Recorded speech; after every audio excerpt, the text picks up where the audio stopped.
Hey, it's Beth here. Episode 6 of 2. Okay. I don't know. Cooking over 65? Actually, it might be cooking over 70. I'm barely over what happened for Christmas. My meal was a train wreck. I just was getting ready to do this and was in the bathroom, sprayed my room spray, which is sand and fog, because my husband doesn't like gardenias. Guess what? Sand and fog don't smell like anything. I start buying items, okay?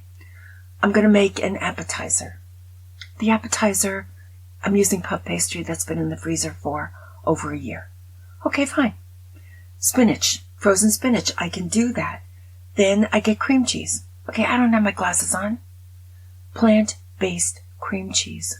What is that? What is that? It's frightening. I'm not cooking with it. What's plant-based cream cheese?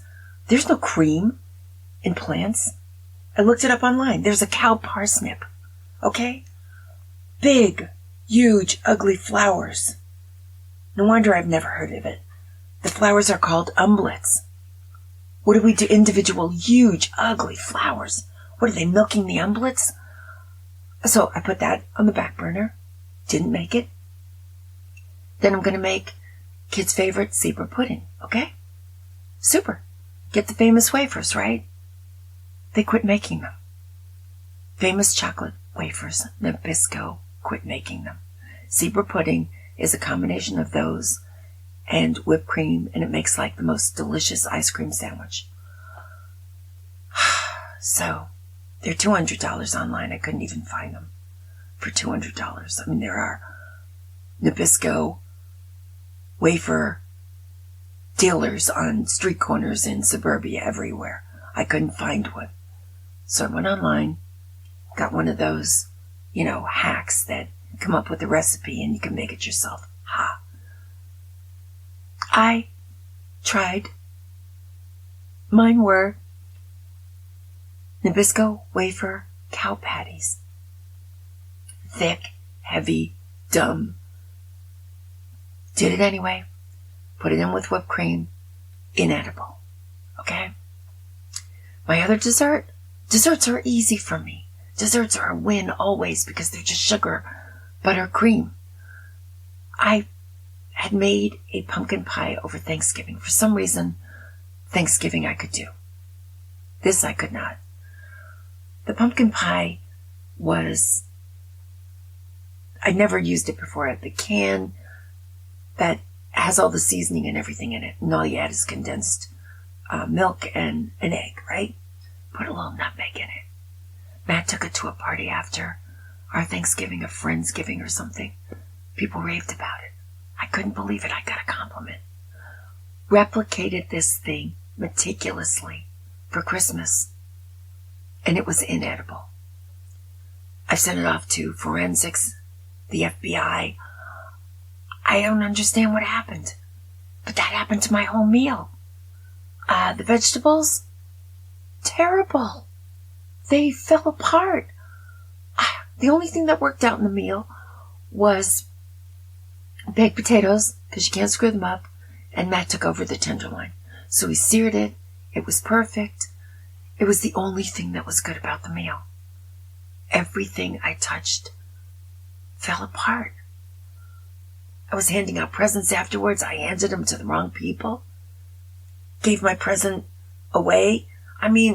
Gave my friends' presents away. I don't know what I was doing. I was so nervous. I was so upset because everything was a mess. So, all I'm saying is, I think I bagged my limit on Christmas dinners. I just don't know where to take it. I don't know what to do. Oh my gosh. How do you kill vegetables? I put them in butter. I'm going to have to make that green bean casserole. That's maybe why people did it. Because it's casserole and you just put it in the oven. And you make it the day before. Maybe that's why Grandma did it.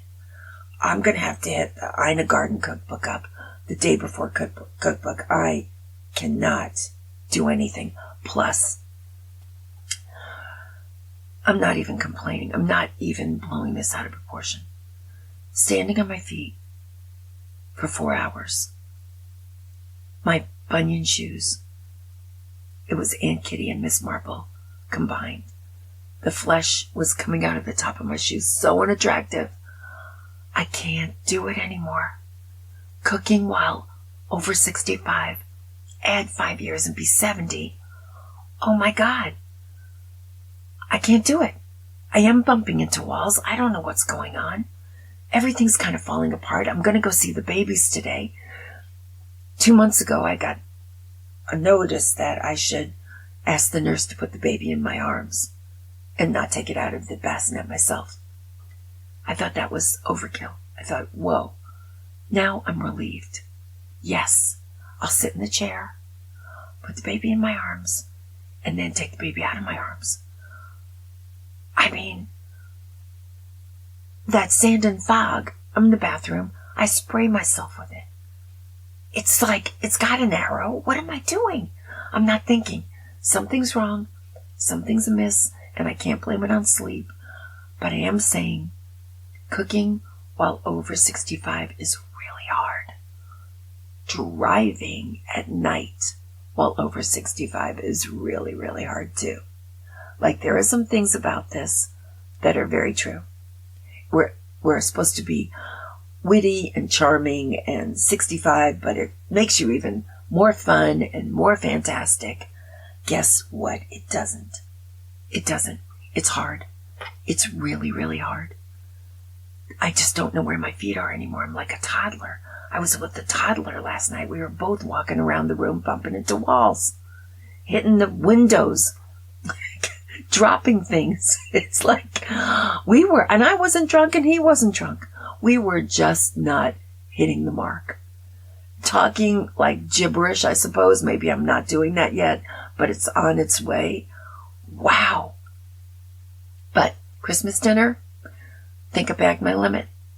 I mean, I never had such a disaster. I mean, it was the Libby's pumpkin pie complete can. How do you screw that up? How does it get destroyed? I have no idea. None. Maybe the nutmeg I used the first time was actually on the nutmeg shell or whatever, you know, those little rocks, and I ground it. Maybe it was old nutmeg. I don't know. Maybe it was a bad can. It was a brand new can. It wasn't 10 years old. So was the other can. I'm like, what did I do wrong? It was so frightening. So, cooking while over 85? Yeah, okay, that's what I was like. I thought it would be that bad at 85. I really did. I guess 65 is the new 85. I don't know. But don't talk to people while you're cooking and you have a knife in your hand. I mean, at least I didn't kill anybody. At least there was not blood. That's probably going to be next year if I do it again. But I'm planning on just having everything ready and just putting things in the oven and taking them out. I am finished with the life of the party, doing 3 things at once, multitasking. Beth is gone. She wasn't that great, but she could pull off a meal. Multitasking to Beth is dead. I am going to be living with Ina Garten's day before cooking, and I don't like casseroles, and I don't like food that has been made the day before. Maybe beef stew, something like that. Oh, Matt will still make the tenderloin. Maybe I can do that and just have casserole like potato, and probably it'll be better. People love that stuff. And the green bean casserole, I've never made it. I am going to follow Grandma's recipe. All Grandma's recipes, because I'm Grandma. Grandma age. Grandma bunions. Grandma. All the way around. Grandma's sense of humor. It takes me 2 minutes to catch the joke. I can't help it. It's age-related. I can't be adorable anymore. I can't look great. I can't be amazing for my age. I'm not amazing. I'm my age. I'm not amazing for my age. It's amazing I'm still walking at my age. This fun-loving old woman thing everybody wants. Forget it. It's gone. Over. Out. Anyway, cooking while over 65 is contact sport. Very difficult. It should be on television. That would be hilarious. Actually, that'd make a funny TV show. Following recipes. You forget if it's a teaspoon or a tablespoon. You look in the book, you pick up the tablespoon thing, you get to the sugar, and you can't remember. That's a whole extra step. I should write a cookbook for us. I really should. And then have like a cookbook whisperer helping us do the cooking. Well, and just watching, and saying teaspoon, tablespoon, half a cup, just a little coach, a little helpmate. That would be great. Anyway, complete disaster. I don't even know. Thank God I don't do anything until next Thanksgiving. I'll forget. That's the beauty of it. I'll forget. I forget everything. I'll forget I was so terrible. I hadn't thought about that. That's the upside of this. I'm not going to remember how bad it was. Good. Keep me sane. I will be back. Thanks. They fly